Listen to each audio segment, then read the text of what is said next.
নবী সাল্লাল্লাহু আলাইহি সাল্লামের কাছে যেই উম্মত সুপারিশের জন্য যাইবে হাসরের ময়দানে, ইয়া রাসূলুল্লাহ আমি আনিসুর রহমান, এই যে আমার কাগজ ফাইল, আমার জন্য একটু সুপারিশ করেন।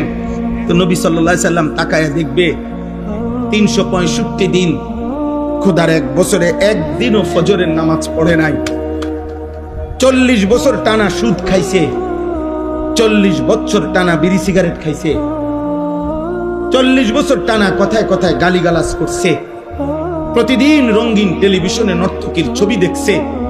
এইভাবে লেখা আছে নামের নিচে আমল নামায়।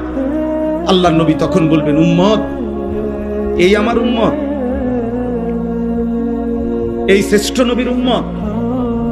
আমি 23টা বছর তায়েফের পাথরের আঘাতে আমার সারা দেহ রক্তাক্ত হয়েছে।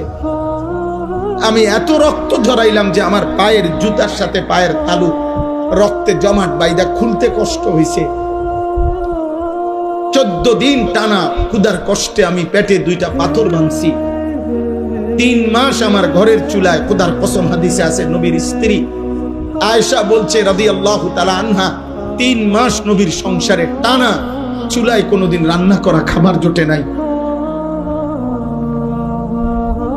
উহুদের দান করা শহীদে গর্তের মধ্যে এতটা সময় পড়েছিল যে নবীজি কাউকে ডাকতেও পারতেছিলেন না, কেউ খুঁজতেও পাচ্ছিলেন না। আল্লাহর নবী এভাবে আহত হয়ে রক্ত মাখা দেহ নিয়ে উহুদের প্রান্তরে পড়েছিলেন। নবী বলবেন, উম্মত, এই আমার তায়েফের রক্তের বিনিময়,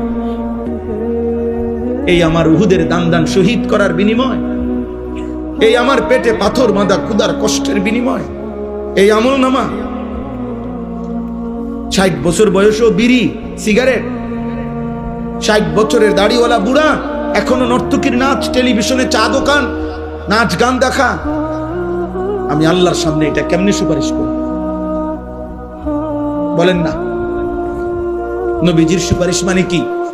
আপনার গুনাহ মৃত্যু পর্যন্ত মজবুতির সাথে গুনাহ চলবে, এক সুতা আপনি নড়াচড়া করবেন না গুনাহ থেকে। আর নবী শুধু দাঁড়াইবেন আর নবী বেহেশতে ঢুকাবে, এটা নিয়ে সুপারিশ। কথা বলেন না কেন? বলেন, একজন মুসলমান বলেন, সুপারিশ বলতে কি বুঝছেন?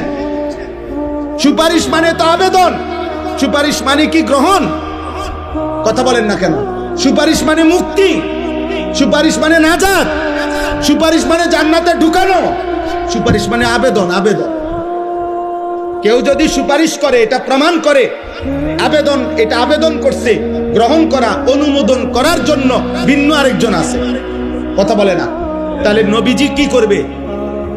সুপারিশ করবে।